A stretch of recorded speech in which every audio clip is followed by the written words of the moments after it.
안녕하십니까. 부동산 119입니다. 오늘은 도시 및 주거환경 정비 사업에 대해서 알아보겠습니다.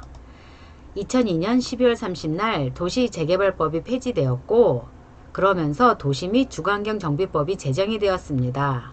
그래서 그 법이 쭉 이어오다가 2017년 2월 8일 도시환경정비법이 전면 개정이 되면서 그동안 복잡했던 정비사업을 단순화하고 불명확한 규정은 명확하고 알기 쉽게 전면 개정을 했고, 이때 빈집 및 소규모 주택 정비 사업에 관한 특별법도 제정이 되었습니다.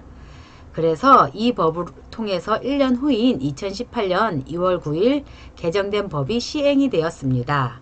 이 법을 토대로 하나하나 알아보겠습니다. 우선 정비사업의 목적부터 알아보고 넘어가겠습니다. 정비사업은 도시기능의 회복이 필요하거나 불량한 지역을 계획적으로 정비하고 노후불량 건축물을 효율적으로 개량하기 위하여 필요한 사항을 규정함으로써 도시환경을 개선하고 주거생활의 질을 높이는 데 이바지함을 목적으로 합니다. 다음은 정비사업의 유형에 대해서 알아보겠습니다. 정비사업의 유형을 보면 주거환경 개선사업, 주택재개발사업, 주택재건축사업, 주거환경관리사업, 도시환경정비사업, 가로주택정비사업이 있습니다. 주거환경 개선사업은 기반시설이 극히 열악하고 노후불량 건축물이 과도하게 밀집한 지역에서 주거환경 개선을 위하여 시행하는 사업입니다. 두 번째로 주택재개발사업입니다. 기반시설이 열악하고 노후불량 건축물이 밀집한 지역에서 주거환경 개선을 위하여 시행하는 사업입니다. 주택재건축 사업은 기반시설은 양호하고 노후불량 건축물이 밀집한 지역입니다. 주거환경 정비사업은 단독 다세대 주택 밀집지역에서 정비 기반이나 공동이용시설을 확충하여 주거환경을 보전, 정비, 개량하는 사업입니다.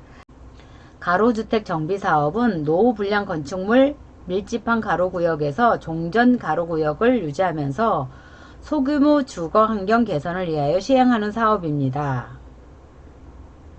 아이고, 열심히 읽었는데 나도 무슨 말을 했는지 내가 나를 잘 모르겠어요. 다시 한번 얘기해 볼게요. 주거환경 개선 사업은 기반시설이 극히 열악하대. 그래서 자기네들끼리 할 수가 없어서 시에서 관리를 하면서 자기네들끼리 해주겠대. 이게 주거환경 개선 사업이고, 주택재개발 사업은 극히 열악한 게 아니고 열악만 하대. 그리고 노후불량 건축물이 밀집된 지역이래.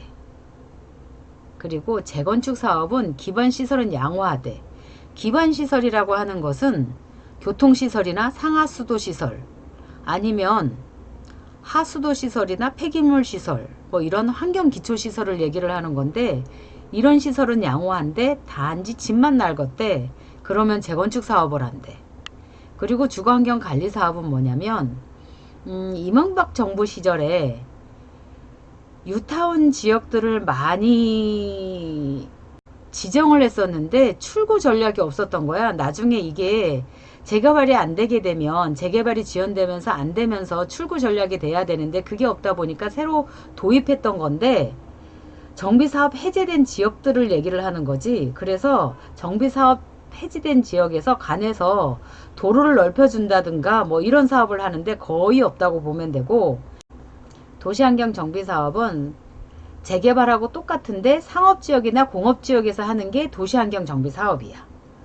가로주택 정비사업은 가로구역을 그대로 유지하면서, 종전 가로구역을 그대로 유지하면서 소규모로 주거환경 개선을 위해서 시행하는 사업이래. 이거는 단독주택 재건축을 해제된 지역에서 일어나는 거고, 사실 정비사업에는 주거환경 개선사업, 재개발, 재건축, 그리고 도시환경 정비사업만 포함되지, 가로주택 정비사업은 가로구역에서 해당되는 건데 여기 들어오면 안 되는 거래. 그래서 가로구역 정비사업은 다시 소규모 빈집 및 소규모 주택 정비사업으로 다시 법이 그쪽으로 개정이 돼. 아이고, 반말했습니다. 죄송합니다. 다음으로 넘어가 보겠습니다. 내가 열심히 설명한 정비사업 이 유형은 2017년 2월 8일 이전의 것이고, 이게 전면 개정이 돼서 2018년 2월 9일부터 시행이 된 건데 어떻게 시행이 됐는지 다시 한번 봐볼게. 보면 주거환경 개선 사업과 주거환경 관리 사업 이거 두 개다가 관에서 하는 거야, 시에서 하는 거. 그리고 사업이 95%가 비슷하대. 그러다 보니까 주거환경 개선 사업으로 하나로 묶었고, 주택 재개발 사업과 도시환경 정비 사업. 도시환경 정비 사업은 상업지역에서 하는 거고, 주택 재개발 사업은 단독주택 재개발에서 하는 거고. 그래서 이게 두 개가 똑같다 보니까 재개발 사업으로 묶었고, 그리고 주택 재건축은 재건축 사업으로 갔고, 아까 얘기했던 가로주택 정비 사업은 빈집 및 소규모 주택 정비에 관한 특별법으로 이제 다시 한번 묶어진 거지. 그래서 2018년 2월 9일부터 이렇게 시행이 돼서 주거환경 정비 사업 하나, 재개발 사업 하나, 재건축 사업 하나, 빈집 및 소규모 주택 정비 사업. 그래서 다시 한번 이거를 풀어보면 주거환경 개선 사업은 정비 기반 시설이 극히 열악하고 노후불량 건축물이 과도하게 밀집한 지역에서 주거환경을 보전, 정비, 개량하는 사업이야. 그래서 이게 주거환경 정비 사업, 보통 관에서 한다고 시에서 한다고 보면 되고, 재개발 사업은 우리가 보통 단독주택 재개발을 얘기하면 되고, 정비 기반 시설이 열악하대. 교통시설이나 상하수도 시설, 폐기물 시설, 환경기초시설 등이 열악해서 주거환경을 개선하거나 아니면 아까 얘기했던 도시환경 정비 사업이 재개발로 묶었으니까 상업지역, 공업지역 요것도 같이 들어오는 거지. 그래서 재개발 사업으로 하나로 묶었다고 보면 되고, 그리고 재건축은 우리가 보통 아는 아파트 단지들 이걸 재건축이라고 하는데, 이건 정비 기반 시설이 양호한데 교통도 잘 돼 있고 상하수도 시설도 다 잘 돼 있는데 단지 집만 노후불량이 된 거야. 그래서 집을 다시 바꿔주는 사업이 재건축 사업인 거지. 빈집 및 소규모 주택 정비에 관한 특별법이 요번에 들어왔어. 2018년 2월 9일 시행되면서 가로주택 정비 사업이 빈집 및 소규모 주택 정비 사업으로 다시 개정이 된 거지. 빈집은 빈집 하나, 빈집 및 했으니까 빈집에 관한 특별법 따로 있는 거고, 소규모 주택 정비 사업이 따로 있는 거고. 그래서 빈집은 보통 보면 어떤 건지 보면, 빈집은 1년 이상 방치된 집을 정비하는 거고, 두 번째로 소규모 주택 정비 사업은 또 세 가지로 나눠지는데, 자율주택 정비 사업, 가로주택 정비 사업, 소규모 재건축 사업이 있어.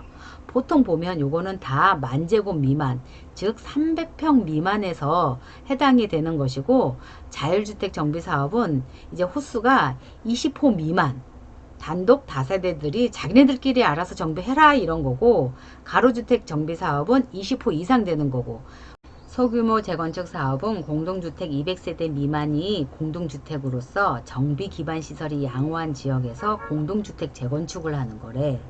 그러니까 재건축은 재건축인데 세대수가 많지 않은 정비구역으로 해당되지 않는 지역에, 우리는 재건축을 하고 싶은데 정비구역에서 안 해주니까 우리들끼리 하자 해가지고 300평 미만인 지역들 사람들끼리 소규모 재건축을 하는 거지. 그래서 빈집 및 소규모 재건축에 대한 특례법이 요런 거다라는 얘기인 거지. 그래서 오늘은 도시 및 주거환경 정비 사업이 어떤 것이 있는지, 또 어떻게 변천이 됐는지, 유형은 어떤 것이 있는지 알아봤는데, 맨날 버벅거려. 다음엔 버벅거리지 않는 모습으로 찾아뵙겠습니다.